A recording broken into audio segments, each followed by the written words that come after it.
ঠাকুমার ইনফ্লুয়েন্সটা আমার উপর বেশি পড়েছে, এবং সব থেকে বেশি ইনফ্লুয়েন্স হয়েছে আমার দাদুর। আমার দাদু একটা অদ্ভুত মানুষ ছিলেন, তিনি কোর্টে লয়ার ছিলেন। একটু নাম নিয়ে যদি বলেন তাহলে ভালো। কৃষ্ণপদ বন্দ্যোপাধ্যায়, আলিপুর কোর্টে প্র্যাকটিস করতেন, নামকরা উকিলই ছিলেন ওখানকার। তিনি ছোট বয়স থেকে শিক্ষা, এইটা করা উচিত, এটা করা উচিত নয়, এটা কখনো বলতেন না।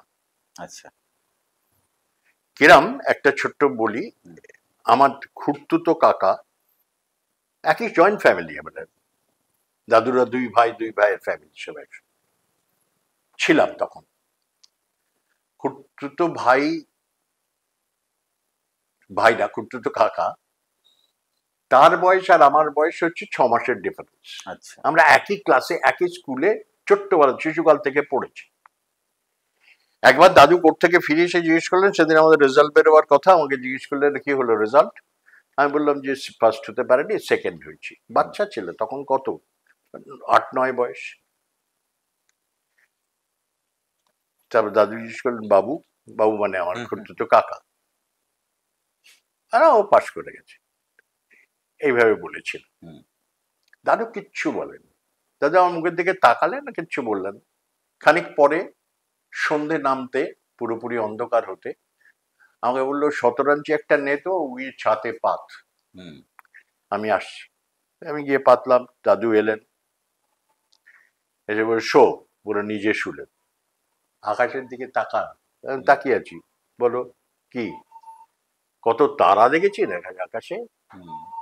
আমি বললাম হ্যাঁ, হাজার হাজার, লক্ষ লক্ষ নয়, কোটি কোটি তারা। প্রত্যেকটা তারা আমাদের পৃথিবীটার থেকে বড়। এই কোটি কোটি তারা এবং আমাদের পৃথিবী সবটা নিয়ে হচ্ছে বিশ্ব ব্রহ্মাণ্ড।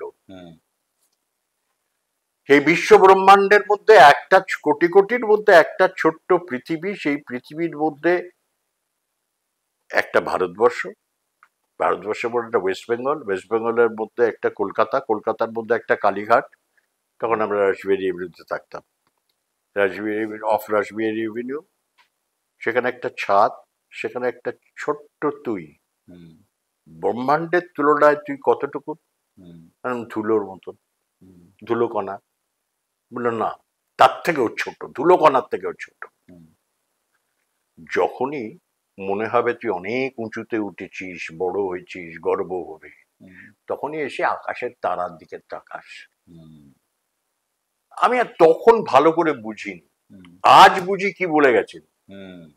ওই যে আমি পাশ করে গেছে এটা বলেছিলাম, সেটা শিক্ষা দিলেন। ওটা গর্বটা কিসে, তুই কে,